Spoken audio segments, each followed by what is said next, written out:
People say I ain't no good, and I'm crazy as a loon.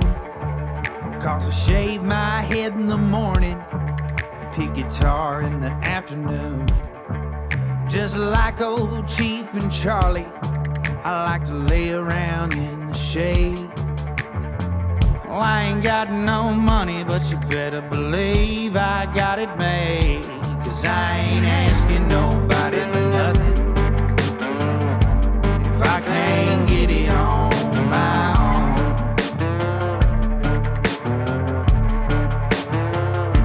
If you don't like the way I'm living, just leave this bald-headed country boy alone. We go in 3, 2. Hey, welcome back to our Unapologetic era. But today we have Josh. So we're doing a duel, the Josh Terry podcast with our Unapologetic era. So welcome, Josh. That's the name of the show, is the Unapologetic Era. You knew that already. This is the most white bitch thing I have ever done in my life. Look, I still think that Go Yoga is a good idea. No, you have to manifest your 5D dimension first. Look, this is what I need both of y'all to stop reading shit on TikTok and believe in it. Hey, I deleted the TikTok whenever they banned it, and I can't get it back now, and it's been the best thing for me. Bitch, you are itching. You're like a crackhead right now. You will pay $3,000 right now if you had it to buy a phone with TikTok on I it. will say I was sent by a friend a Riley Green, Megan Maroney controversy post, and I said, I can't see it. I can't see it. She had to screen record the TikTok and send it to me. You're the equivalent of the Android friend now. That is so true. Green messages. You used to send me TikToks all the time, and I'm like, I can't see this, and then finally I had to give in and get TikTok. She didn't have TikTok for the longest time until like September. Now she's the TikTok guru. Yeah, it's actually a whole nother facade for me. I'm a completely different personality than I am on Facebook or Instagram. Okay, that's why. That's the only reason I have TikTok. I can be a completely different person because no one follows me except you that I know. I did love TikTok for that reason because nobody knew who I was. Yeah. Really. There's nobody that is the same person on Facebook that they are on TikTok. Nobody. That is so true. See? Yeah. Nobody. So true. Although Facebook hates me, so whatever. My mama's on Facebook and my grandma. I can't be posting stuff like that. Josh, you want to tell us how you ended up doing podcasts? Like, how did you end up in this? Yeah, so I worked for a couple of years in country radio. Had a big show here in Georgia, won a couple awards and all that good shit. During COVID, I got fired. I had said some stuff that was controversial, and it led to me. I have this rule in my life: no matter what I do, it's morals over money, and I've had it for a long time. So any decision that it comes down to, if I have to pick between $1 or something that I believe in, I always go with what I believe in. That way, I can sleep at night. I might be broke as hell, but I can sleep at night. Yeah. But I said some shit that I believed in on the radio, got fired. Then I ended up going that weekend because I was very depressed. I literally at that time had the #1 talk show for morning time, which is huge in Georgia, and got fired off of it. Went to Jacksonville, Florida to a poker room to drink and play poker all weekend, and got to talking shit with a guy sitting across the table from me. And he ended up being somebody who worked for iHeartRadio, like an executive with them. Mm-hmm. And kind of told him what was going on with me or whatever. He never let on he worked with iHeartRadio. And anyway, a couple hours in, me and him have got liquored up, bullshitting with each other. And he fell in love with me. And who doesn't? and I loved him. He was just the coolest dude. I haven't talked to him in like 4 years, but he was extremely nice. Did you say you haven't talked to him in 4 years? I haven't talked to him since all this happened. Oh, okay. So he told me, he said, radio's dying, terrestrial radio's dead. Podcasts are the next wave. He said, you could probably go get any job in radio that you want in Georgia, Alabama, Florida, wherever. But there's a good chance what makes you really good and make people love you, you're going to get fired for again. So you can be like a journeyman and just go from radio station, collecting a check. If that's what you want to do, or you can start your own podcast and have a chance to be a Joe Rogan, a Howard Stern, or something like that. And I took that to heart, and I decided I came back to Georgia, and a week later I got a commercial property, opened up Raising Grace Studios. Um, 4 months later, we had the number 74 show in the world at the time, not just in society and culture, but overall. We constantly stay in the top like 1,200 right now out of 3 million plus shows. That's crazy. Top 1% in the world. Listen to almost every continent. There's some of them that don't like me. But most Those are of the them same ones do, that would fire you. probably. But yeah, I started doing it my way. I listened to that dude, and when he told me, well, also too, what helped with that, I don't want people to miss this part. A lot of people wonder how my podcast exploded, like right out the gate. I already had a couple 100,000 listeners that didn't want me fired from radio. That Yeah. the second I started my podcast, every one of them subscribed. Nobody gets that influx right off the bat. And then because of me meeting this guy from iHeartRadio, he told me that if I started my own show and started it, that he would put me on playlists the second I sent it to him. I thought he was full of shit. He literally put me on some of the top playlists for podcasts and shared me right out the gate. That's Like huge. the second. So we literally already had a leg up on everybody. And then we started going to Nashville, making connections, making friends there. And, you would think by a lot of the shit that I post that I am a complete asshole, because I kind of am. But if you get me in a room with somebody and you're willing to not judge a book by the cover, and you can actually have a conversation with me, even if you're a completely different walk of life, 9 times out of 10, you're going to like me. And Nashville's been such a big help. That's how I met Leah.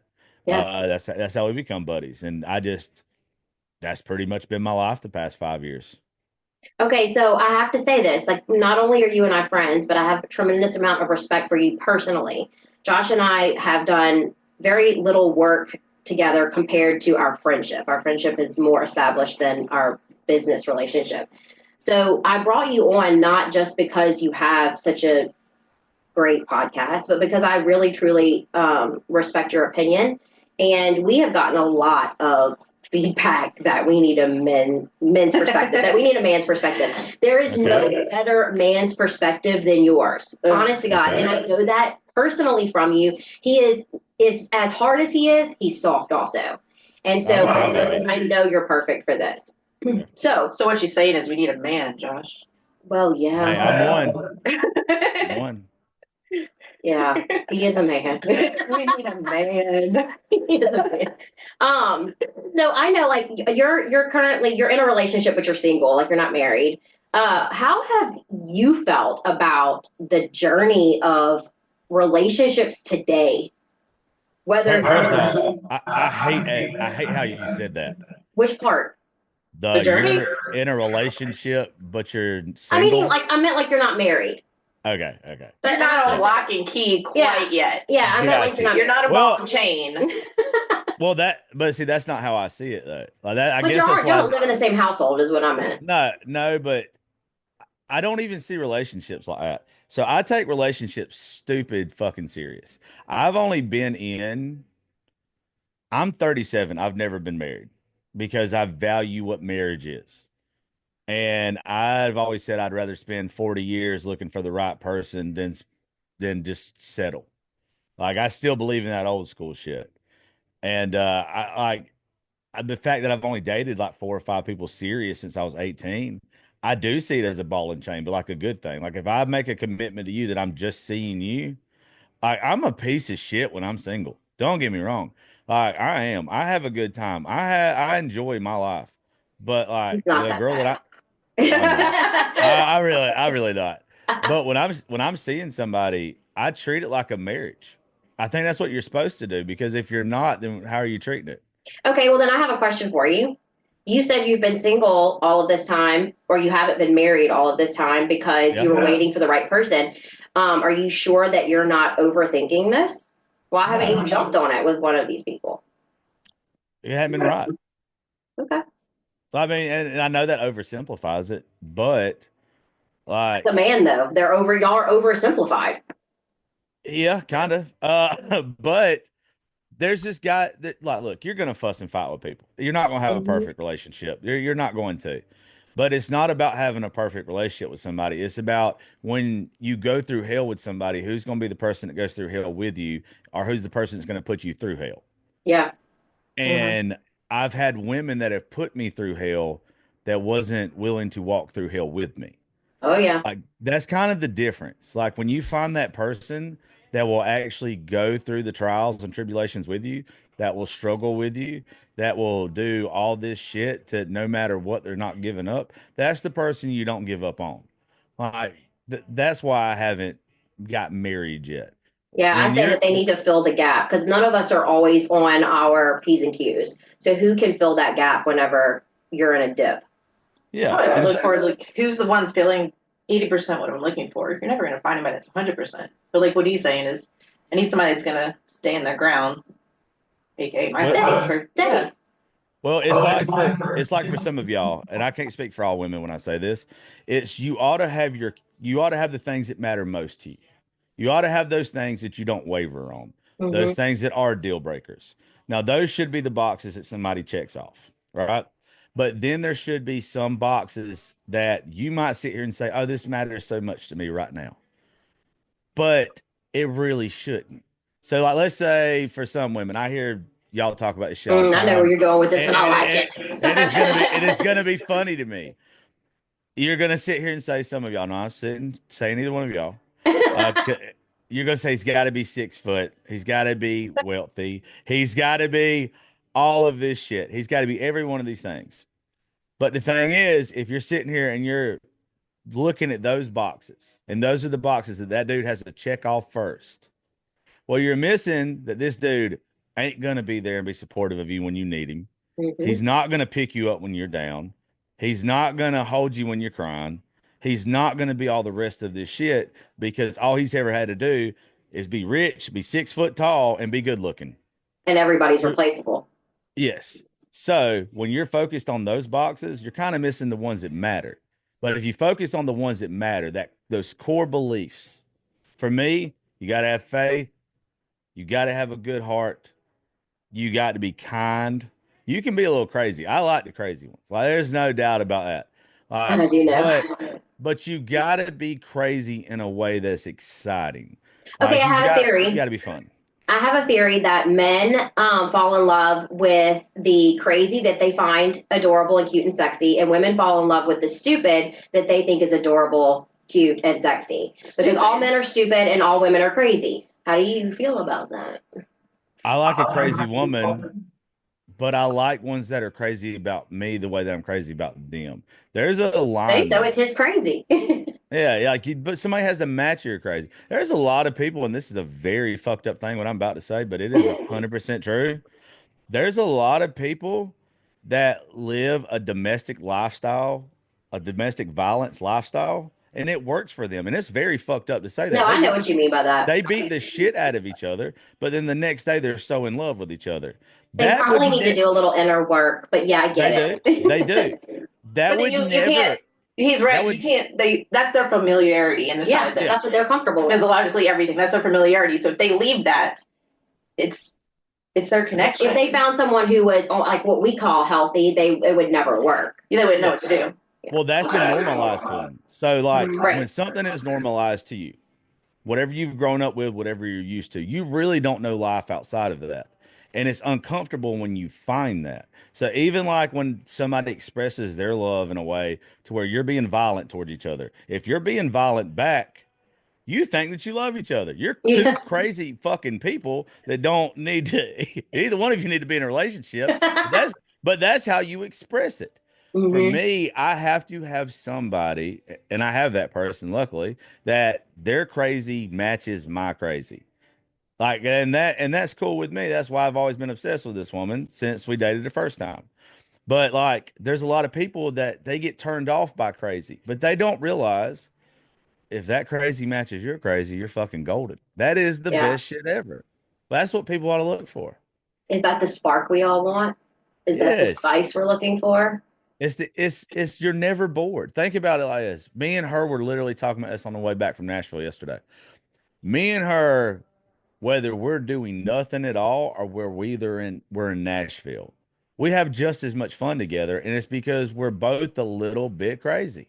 And we both joke, we play, we have the same type of love languages and all that type of shit. So both of us being off turns us both on.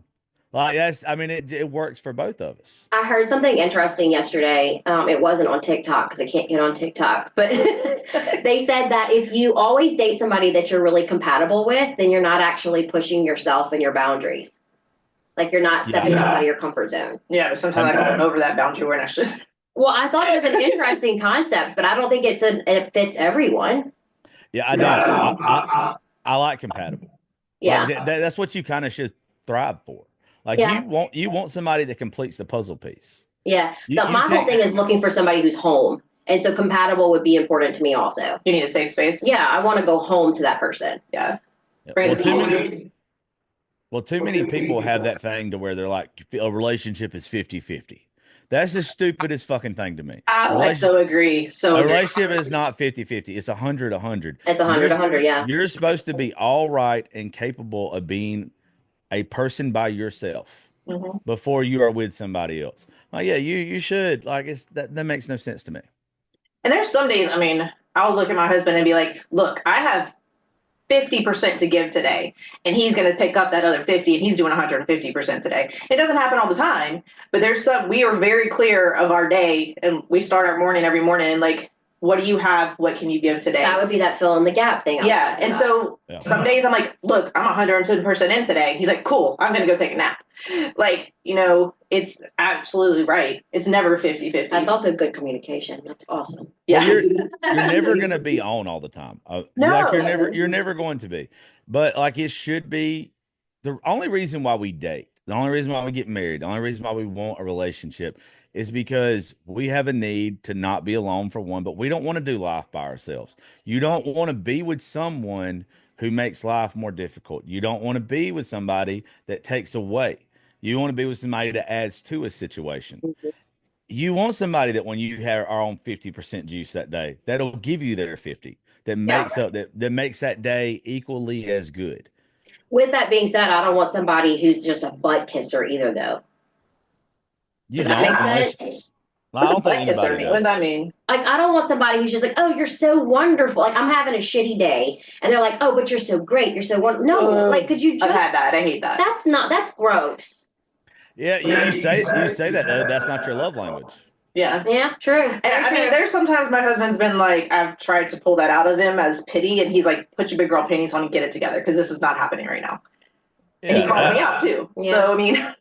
So like I coach girl softball too, right? And one of the things that I have found out by coaching my daughter's softball team since she was little, all of y'all have to be spoke to different, even from a young age. Yes. Every Yes. single woman on a guy, you can about talk to all of us damn near the same. It ain't too much difference. But every one of y'all have to be talked to the way that you were comforted as a child or whoever comforted you growing up. How they taught you to feel safe, and how they taught you to learn and how to grow. That is how you have to be talked to. If all you've ever known is somebody hollering and screaming at you and telling you to put your big girl panties on and act right, then that's how I have to talk to you. Yeah. But That's what snaps you back right. Yeah. But if you were somebody that was held, that was coddled, that was a titty baby, then I have to treat you like a titty baby. It's up to us to figure out who you are and how you need to be comforted. Oh, isn't that exhausting though for a man? Like how? Not if it's a woman you care. Like, that's the kind of like falling in love with your type of crazy. Yeah. But when you're dating and dating and dating, you have to figure out all these women. Isn't that exhausting? Until you find your person, and then you can figure it out. It's simple. I can answer that. If you're a piece of shit and you're leading women on, yeah. Well, here's the thing, and I've said this so many times. I don't casually date. I do not. I've never been a casual dater. I only date you if I see a future in you. The reason why is because I'm not the guy that's going to sit there and lead you on and tell you, oh, I love you when I don't. I'm not the guy that's going to sit here and say what I have to just to try to get laid. I'm not that person. There's a lot of guys that do that shit, and they're gonna try to learn you and all this kind of shit or whatever. If I don't see a future with you, I'm not gonna try and learn you because you're right. It is super exhausting, Mhm. and I'm not fixing to be exhausted. Like I'm just. That's why I don't know shit about like 99.9% of the women I've been around because it's just not in my best interest to know all your shit. I don't. I know just enough about Leah to know that I love her Look, as a you know, sister and a friend, and I like being around her. do you know how Outside of many that, times I he don't need goes, to I'm know. not doing, he'll go, I'm not doing this with you today. Or he'll say it like if there's two girls of us with him, he'll go, I'm not listening to y'all's BS today. And I'm like, come on, it's fun. He goes, nope, I'm No, not it's doing not. it. It's not at all. He's respecting his emotional regularity to stay away from what the freaking hell is happening with I y'all. think it's super entertaining. He does not. It's not. Well, but the thing is with that, I get when you say shit. What you don't get is I'm a man having to hear it. And I get where you're coming from with a lot of shit, like you and Gypsy. I love Gypsy so much. Yeah, but y'all too, when y'all were talking about what y'all were talking about in the truck or whatever, it's like you realize this is like your brother having to hear this. I don't want to fucking Oh, no, we hear were it. having not polite conversation. Yeah, I don't want to hear it for one, but also two, some of the people I might know. And I don't want to fucking hear from their side either. There's no part of any of those conversations that I need to be privy to. There's not all men feel that way. But I'm wondering if not all men feel that way because they are the type of men that are leading women on. Is they like to have these little bits of information so they can use it in their games. Yeah, I think there's a lot of pieces of shit out there. I really do. I think, There is. well, I've got friends. I got a buddy that I literally just had to pretty much cut off not long ago because he's the type that will, I don't know the words, and I hate like all this shit like gaslighting, and I think all these new age words that people just decided to come up with a couple years ago are fucking stupid. You're either a good person and you talk well, or you're not. Yeah. Like I really don't care. But this person would tell somebody everything that they wanted to hear to where he was playing with their emotions Mm-hmm. and pulling those heartstrings just to get what he wanted. Then he was out of there. And it's like, okay. That's just cruel. Like, I don't do the cruelty. There's something about that that will make me hate somebody in a heartbeat. If you want to get laid, have enough balls to sit here and say, you want to fuck? Yeah, We're exactly. adults. Like just We're that. adults. Yeah. Like, I I think mean, you that's how can't be, I'm still friends with Cody. Yeah. you can be way smoother than that, obviously. Well, But, I was not. I just literally went up to him in a bar and said, "Hey, let's go." Yeah. well, you'd be surprised. You'd be surprised. And baby, if you listen to this won't happen again. But it's happened to me before. Women, I will give some of y'all credit. When a woman just wants to have sex with somebody, she has the capability of walking up and fucking saying it to your face. Yeah. Not leading you on, not nothing else. She is a feral, savage bitch when she's So we horny. could be pretty feral. I tell you though, it bit me because I mean we've been friends a really long time, Leah and I was always the one that was way too direct, and it turned all the men off because I was just like, look, I like you. Like, are we Yeah. making this happen or not making this happen? And I would move on if we weren't. But I was always turned a lot of men off because I was chasing when they were not chasing me. It wouldn't have worked for me. I wouldn't have liked it. I wouldn't have liked it at all, but I respect somebody being forward. He'd high five you. I think Yeah, I'd high I five you and I'd be like, go on now, bitch. Like, I go believe find I've something actually seen better. him do that. Yeah. I just there's nothing about that's appealing to me. But I get why people do it. I wish that people would just be direct like that. Do you think women are better at it because we fear rejection less? Because women don't get rejected from sex as often as men do. Yeah, y'all don't have nothing to fear because if you get turned down by that guy, you probably are going to find another guy that walks in 10 minutes later. Yeah. That you're going to be like, oh yeah, he's hot too. Sure. maybe the psychological thing was like maybe because I just wanted the rejection up front and center within the first 5 minutes, so I knew if you were wasting my time or not. And if you rejected me, then move on to the next person, and there's 5 guys later in the same night. It depends on what feral state we're in. It really does. True. Yeah, I hate any feral state of you guys. I mean, sometimes I'm not feral at all, and other times I am feral. Well, we talk about this. You only get 1 good week a month out of me. Yeah, there's like 4 days out of the month. That good-hearted person that I really am deep down, you get 1 week a month. I mean, that's not enough. Feel You bad. mean, wait, are we talking about the horny good one? Oh, both. No, I'm talking about like when I'm in love with my husband and I'm like doing nice things for him. It's really only 1 week a month, and I'm a terrible wife. The other 3 weeks. Josh, It seriously? sounds like it. I'm telling you, I don't see why he's still around. To be honest with you, like I don't. I look at him every day and I'm like, why are you still here? He's such a good man, and I'm like, He probably actually loves you. yeah, exactly. He's also not American, so I think that plays a lot into it. Like their idea he of from? commitment. Hungry. What? He's Hungarian. There's about 7 jokes I could write on that one. His actually nickname at work is the Hungarian Hammer. Yeah, okay, he probably lives up to all your jokes. He's a big boy. He's yeah. Hungarian Hell Hammer. yeah. That's fire. If I was from another country, that would be the best thing ever. Where's Joshua? We He's from worked Hungary. together for a long time, and we had to wear jerseys during certain sporting events. And his said the Hungarian Hammer, and mine said the American Nail. Oh, that's fine. See, that's Yeah. great. I love that. That is wonderful. Yeah, Ashley and I got divorced at the same time, and both ended up with men much younger than us. Hers worked out and mine didn't. Wait, how young is he? Your age? Okay, Y'all that's are not same age. bad. Well, he's like, wait, Not y'all are bad. set like 7 or 8 years apart. 7.5. I mean, Yeah. 7.5 years apart. He's from another country. They age different anyway. But this was Y'all probably like the same age mentally. now, but whenever we did this, because this was in 2014, so he was like my ex also, he was in his early mid 20s. He 25. The week we started dating was his birthday. He was 25. Yeah. And then he turned 26 the same week. So whenever we actually connected with these youngins, they were young. Yeah. I mean, y'all do what you do. Well, Whatever. yeah, we both learned our lessons in different ways. Were both of y'all married to older men before? No. 5 years older than me. No, mine was like 2 or 3. Mine was 2 or 3 years older Yeah, than I me. my don't first mean a one's lot 5 years. older. I'm just saying, were they older than you? Yeah. That's usually the swing you see. You usually see women after they get divorced, somebody that's older than them go for somebody younger.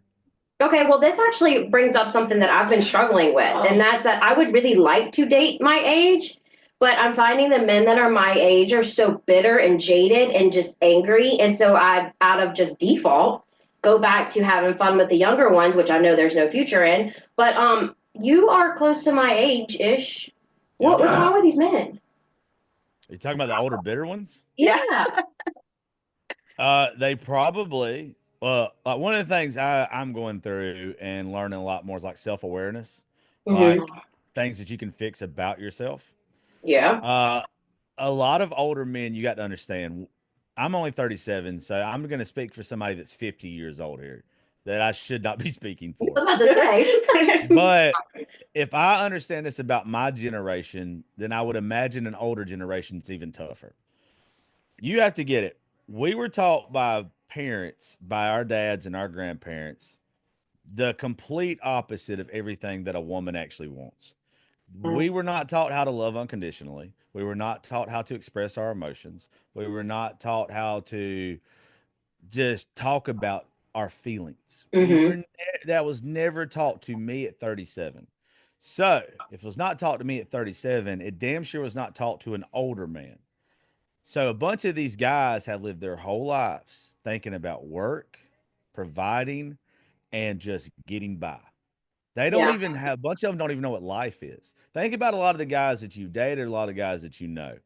They're focused solely on work to the point to where they forget that anything else exists. It becomes their identity. Oh my God, Yeah, I love this. I love this. They are so connected with that and nothing else. They don't even realize that there's life outside of it because that's all they've ever known. Yeah. Well, luckily, our generation is starting to break it down, and the younger ones will get it even better. We're still struggling with the sins of our fathers and our grandparents not knowing any better because Right. that's all they ever learned. These guys don't know.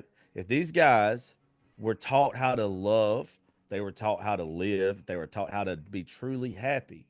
See, like where I'm from, at 18 years old, you're supposed to already have your high school sweetheart. You're supposed to have your career picked out and either go to college or go to tech school.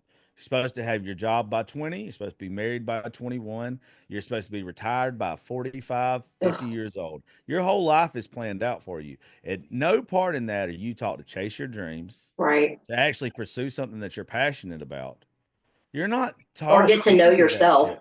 Yeah, you're No, you not. just put your face down and you work and you work and you work until Yeah. it's not time to do it anymore. And you know what happens? Men, when they realize that their whole life has passed them by and all they did was make somebody else money and they made themselves a few dollars, they become bitter. Yeah, that's exactly what I'm seeing. You hit the nail on the head. What I'm seeing is that they're usually divorced and they feel like they've done all of this work for someone else who then took half of it and ran off. And Yes. now you want to come into my life and take what's left over? And I'm like, hey, But no, also, I'm not like that. but also not just to throw the fellas under the bus. Think about it from the woman's perspective. That woman is going to sit there and nag at his ass. Not maybe not y'all, but there are a lot of them out there. It's going to nag at his ass because all he focuses on in work and providing for her. Yeah, Okay. Or providing for the family. She doesn't realize that he doesn't know any better. So now put yourself in his shoes. He's had to hear a woman get mad because he didn't go on vacation with him, had to because he came home late, all yeah. this other stuff. But he thinks in his mind he's doing the only thing that he is supposed to do because that's He's the doing all the only right way stuff. that's the only way he knows how to show you that he loves you is providing for you and making sure that lights are on and food's on the table. And somehow you find a way to show that you don't appreciate it. Like by nagging and fussing because you don't feel like he's doing enough, but he's Yeah, doing all he knows how to do to show love. It's a very fucked up system. it is a That is, very messed up system. yeah, but and it's really neither one of theirs fault because the woman wants more love because that's what she was taught. Y'all are all taught to have Feel that good. beautiful white wedding, those fairy tale relationships, and all that shit. That's all y'all were supposed to have. And when it ends up not being a fairy tale, then you're like, oh, this is bullshit. But it's not bullshit. It can still be a great relationship. I give this example to everybody. I don't. What's your favorite places to eat? Like your favorite steakhouse? Like it's got to be a nice place. Ooh, What's your I'm a favorite Ruth place? Chris girl. I'm just glad if you feed me. I don't care. Oh, I like a good Okay. All A right. good What's Ruth your? Chris steak. Okay. We'll go with you. What's your favorite thing? What's your favorite thing at Ruth Chris? I want a fillet. Okay. Think about it like this. If you have thought about going to Ruth Chris all day, and you think about how good that fillet is gonna be, and you get there, and you take that first bite of it, and it hasn't lived up to what you have built it up in your mind. Is that steak bad or is that steak not good? Like It's an it's expectation problem. yes, you've made the expectations too high, but that's still a damn good steak. But Yeah, because it doesn't meet your expectations, all of a sudden, Ruth's Chris shit tonight. yeah. This is garbage tonight. But you Who's on got the a really grill? yeah, you got a Who's really back? great steak. And that's the same thing with relationships. It's so Yeah, bad that we do that. We build up this image of what they're supposed to be. Like with me, I told y'all a while ago, the reason I believe in the shit I believe in is because of my grandparents. My granddaddy, my papa had to get married or get divorced from one of my favoriteest people of all time, who was my grandmother on the other side. He had to leave her to marry my Mima to find his happiness. My nanny is my everything.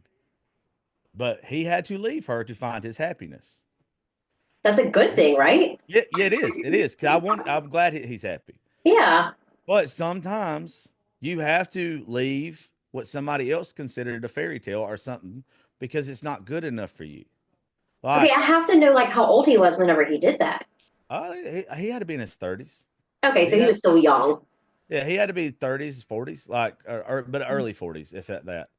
Yeah, like I respect that my mom was young, but because that's a man that's actually paying attention to how he feels and yeah, not just putting his head in the sand, which is what we're saying. Like there's more to this story. There probably is more to this story. oh, there's a lot. Okay. Yeah, my family would beat my ass That's a if I really told that good story. small town Georgia story. Yeah. Yeah, my family beat my ass if I told that story. Yeah, we're not doing that. They already don't like me, so we're not doing that. But Wait, I'm this is on not your dad's side or your mom's side? my mom's side. Oh. I'm not getting uninvited from that Christmas. I get good shit. I get good shit there. But no, like it's just we build up what it's supposed to be in our head. And we just missed the point that even if it's not what we wanted it to be, that doesn't mean that it's not special, that it's not good enough. It's just not what you saw in the fucking movies. That's Yeah. it. Like it's not a Disney movie. But the movies aren't real, right? No, that's what I tell my girls. I mean, I have 4 kids, I have adult children, I have adult girls. I'm like, that is not reality. And I don't want them to fall into that trap of thinking it is. Like, that's not what life is. And you have to mirror at home in your own marriage and relationship what reality is. Okay, so I've noticed because she has a daughter that's a year older than my oldest son, and so they're at this like they're in their early 20s, and I got married at 21 and started my family at 21. So I would have a heart attack. I know, and I would have a heart attack if my son was getting married too. But I've noticed in their dating, their age group, that they almost have like a resume that they show up with. You talk about like checking the boxes, Josh, but this is more like a resume. Like, what is it that you're gonna? How much money are you gonna make whenever you get out of school? Where do you want to live? Instead of it being an emotional connection. Yeah, they're all going to be divorced by the 30.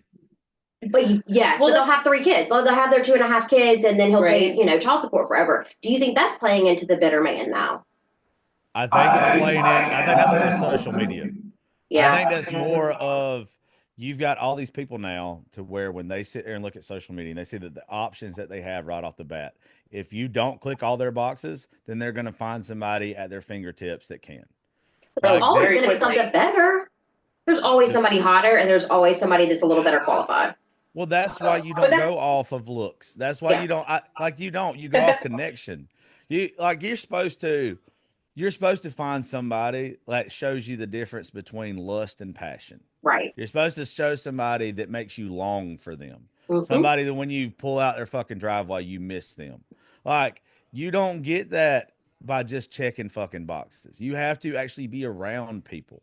And like, I also see a lot of cheating with the box checkers. Well, that's what I'm saying too, is your spouse, say they have 80 or 90% of what you're looking for. The people they're cheating with are those people that have that extra 10% that their spouse is missing. Mm-hmm. And now they just lost all of what they had for 10%. For 10%. Yeah, I don't believe that. I think people cheat because it's easy. Mm-hmm. Most of the time. I don't think it's that. I think you have shitty people. That's what their 10% is they're not the moral values that your spouse may have. They're easy. No, I get what you're saying, but there's a lot of people that when they cheat, they downgrade.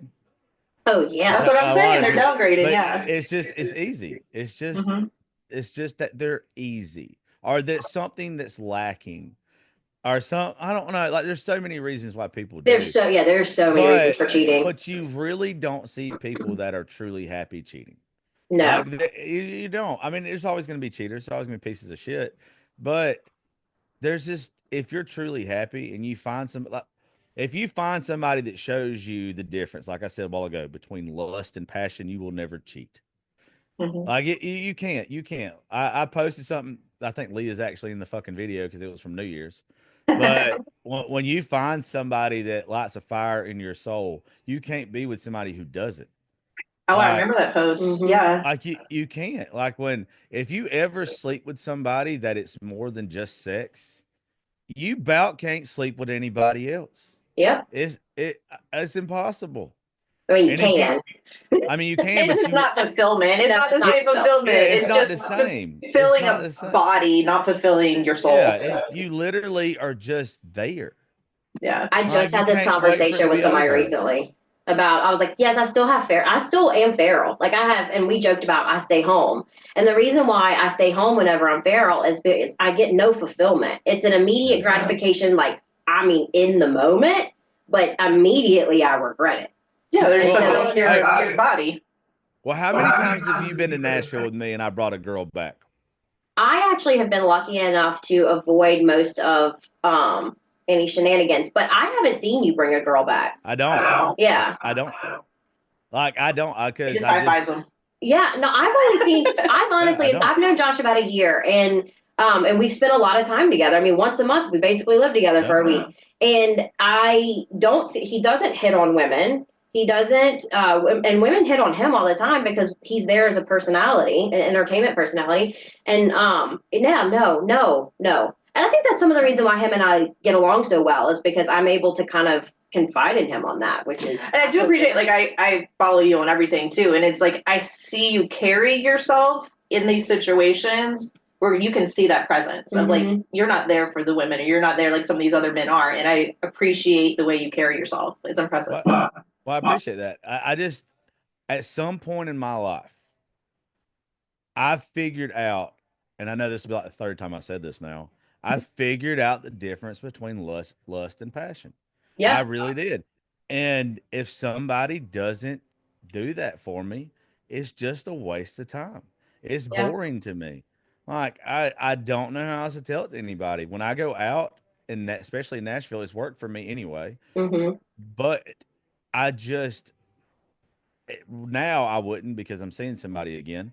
But this same person, when me and you first met, I was about that way about her then, to where I didn't want to be around nobody. Like I wanted to get done doing what I was doing and get back to the house. Yeah. And even when we were not together for however long it was, like I just knew that existed.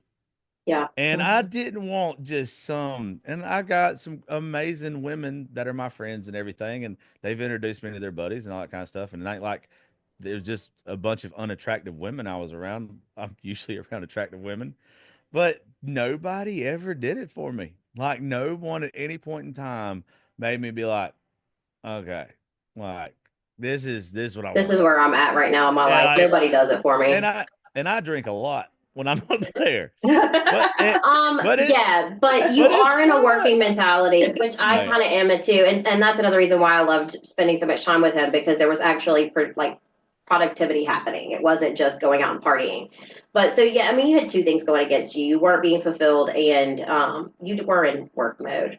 People on the outside looking in do not realize that it's work, though. I don't care what they realize. I quit trying to explain myself to people a very long time ago. You can see by the stuff that we have going on.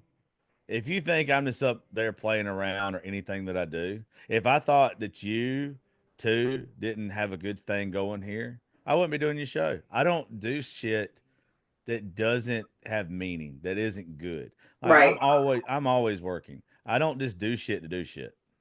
Hey, I know you do, like, you're obviously a podcaster, but do people ask you all the time, what do you do?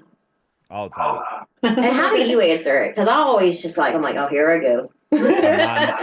I tell them I mind my own fucking business. I need to start giving that answer. But even even my parents, I go, "Are y'all just sit down?"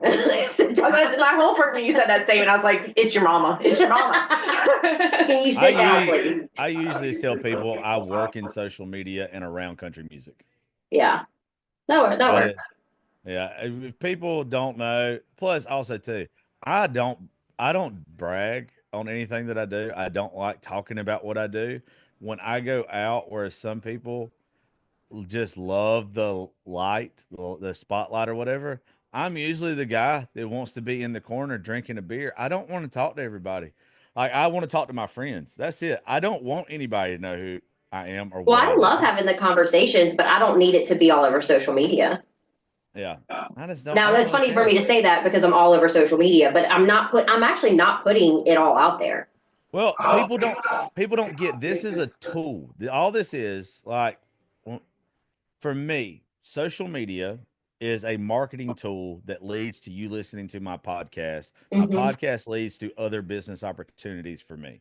Social media is just a free form of advertisement for myself, whether it is me Yep. making a post and my beliefs or me talking shit or posting clips from the show. My social media is not a regular person's social media. Not that I think I'm special or anything, I don't, but it is as if I am running my social media as if it is a business within itself. Okay, I have a question that I just thought about. So you originally lost your job in radio because of some controversial things that you've said. I know you pretty well and I've spent a lot of time with you and I've watched you record and film many podcast episodes, and you don't really speak too much or like controversial. Like, yes, he says he speaks his mind, but you don't say crazy things. Do you feel that you're able to really be yourself now? Yeah, Personality? well, yeah, like the controversial shit that I said in radio was only controversial because I said it here. Like Yeah, exactly. I just to give y'all a little background on it, just so not everybody's wondering. Uh, so NASCAR banned the Confederate flag, the rebel flag or whatever, right? during COVID. I'm a white Southern male from South Georgia. I do not support the Confederate flag. I do not. I have a lot of friends that are in different communities than I am, that are of different skin tone than I am. That flag does not mean a fucking thing to me. If it means something to you, by all means, if it's heritage to you, that's cool. But I got a lot of friends that don't like it, and I stated that opinion right there on radio, and some people didn't like it. Sons of the Confederacy around here sending death threats to the radio station for calling in. Coolest moment though. This is why I tell everybody to take opportunities to stand up for what you believe in. Though that day, an old woman, she was probably in her 70s or 80s, called into the radio station, and we had a live conversation. Wow. And she did not change her opinion on it. She did not change her mind on it. But the stuff that I threw out there to her about it, she's told me she had never thought about it from the way that I had presented it to her. Like one of the things that I had to tell people on radio that day that lit some people's asses. Uh, Everybody always wants to throw out the argument with it of how it started. It came up from overseas as like part of something in Ireland. I can't fucking remember. But once it was adopted as a hate symbol, it's always a hate symbol. Mm-hmm. There's nothing, you can't get around it. The swastika from Nazis, I don't know if y'all know this, it was a symbol of peace in the Middle East before Hitler adopted it as a Nazi symbol. Mm-hmm. But That you'll actually, never, yeah. but you'll never know that unless you look it up, because once you see a swastika now, it's a symbol of hate. Yeah.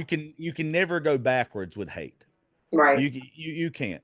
So I said that on radio. What was the other thing I also I posted a picture at one point in time of me. I was naked, but I was holding a just shut up. I was Naked. He holding said something. I said I was naked. I was holding a world championship wrestling belt that I had bought from Hulk Hogan's shop. And I was covering my midsection, so you could not see any nudity. And it was this whole long post about body dysmorphia. I had just recently went from like 330 pounds down to like 260, 250. But every time I looked in the mirror, I literally still saw 330. And I just made this post about it because I was learning about body dysmorphia. And it was a way for me to kind of put it out there. Everybody, I'm not everybody, but a lot of people like to talk about things like that whenever they've had those transitions. Well, the thing was, and there's a lot of more controversy about why I got fired too. But I had blown that show up in the time that I was there, to where they had won awards they had never won. They were number one. They had never been won there. All this kind of stuff. The person that I had that was the co-show host had been there for 10 years. She had went through 8 different, like I was the actual host of the show. I did 4 hours. She did 2. She had never got anything. Like, she's a great salesperson. She's a decent radio personality, but they never won shit till I got there. And the only reason they won shit when I got there, there's these things in radio called prep sheets. Okay. These prep sheets are sent to every single radio station all over the country. Every single station you could ever listen to gets the same information every morning. Do you think Howard Stern reads those prep sheets? No. He comes up with his own content. He talks about the things that he wants to talk about. Then the listener engages with him and likes him. I never talked about prep sheets. I never took, it's Matthew McConaughey's birthday. No, I talked about depression. I talked about anxiety. I talked about faith. I talked about everything that I wanted to talk about. And it gave the listener a reason to tune into me instead of every other station in the state of Georgia. He was reading the same prep sheet. Yeah. So there was a lot of shit that was going on there that was a change for for the co-show host. Bad thing is, when you're the host and you don't do sales, because my job was to go there, do my show, then I got to leave every day. I did 4 hours every day. Person I was working with was their number one sales rep that was making them hundreds of thousands of dollars a year. Yeah. Well, that person complains enough and they're not getting the spotlight anymore. Yeah. They're gonna keep the person that's making them money, not They're gonna prioritize. Yeah, and I don't knock them for that. I don't know. No, you can't hate that. No, but also that radio station is pretty much out of business now, so they can. We're almost out of time, but I do want to point out that you haven't said this, and I don't know if you realize it, but you obviously are a great podcaster and you are made for podcasting, not radio hosting. You had a God moment whenever you were playing poker in Florida, because Yep. would you have done podcasts if you hadn't been sitting there across the table from that iHeartRadio guy? I I probably would have thought it was such an uphill battle. I wouldn't have pursued it. Yeah. Um, there was something about it, dude. There really was. There was something about being there. Okay, so to give you the whole God moment, since you brought it up, I feel like I have to tell y'all this. I was fired on my birthday, September the 10th, anyway, right? Hmm. Like, I was in a tattoo chair in Macon, Georgia, and you've seen the tattoo like on my arm over here. I've wanted this tattoo for 12 years. I decided on this birthday I was getting it, but it's God's armor. Oh, I was interesting. getting I was getting God's armor tattooed on me when my program director fired me. He was extremely upset. He did not want to let me go. Shout out to Skills. I love you. I hope we get to work together again one day. You're a great human being. He did not want to fire me at all. Um, so then I have all these messages already on my phone from little kids wishing me happy birthday all over their Facebook, all over mine, everything. So I go from doing the show that morning to going straight to getting tattooed, getting God's armor tattooed, getting all these messages. Well, that night, because it's Friday, it's my birthday, I have to go host my birthday concert with Jacob Bryant. You were at a show that Jacob Bryant Yeah, I played know for who he me. is. Yeah. Okay. Well, this is what's crazy. Jacob Bryant's got a couple songs that are very faith based, but they're Hmm. country music faith based. None of this was planned, obviously, but that's how like he ends the show. I'm sitting there, I'm a crybaby bitch the whole time. I think everything's over for me, but I'm having to listen to these empowering songs from Jacob, and get done with that at the bar that night. We go down there, and then that dude tells me that, and it was like literally everything just pieced itself together from it being my birthday, getting God's armor tattooed on me, hearing Jacob Bryan sing country slash faith songs. This guy from my heart radio sitting at the poker table with me. It was like I had all these things that were saying, I'm literally telling you which way to Yeah, go. you couldn't have more of a billboard. Yeah, I was Flashing neon sign Yeah. with an I need God arrow. to speak to me that clearly. yeah. Well, I think he does to all of us though. I just think we're stupid.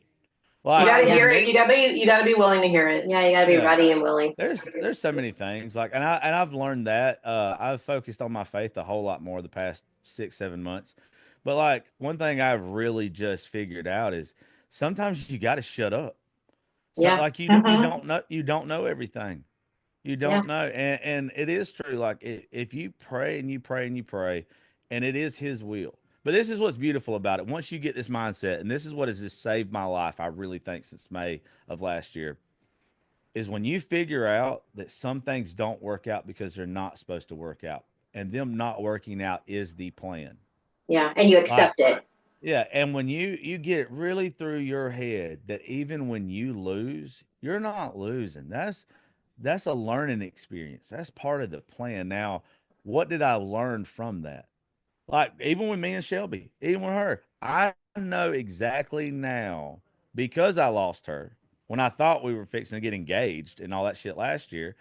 I know how to be a good man now to where I wasn't being a good man then. There was a lot of things I was doing so fucking wrong that I should not have been doing wrong. It took me losing her to to find myself, to be honest with you, to get closer to God, to become a better father, to become a better business owner, to become a better podcaster, all this kind of stuff. I had to be broke down to where I didn't know if I was going to see tomorrow.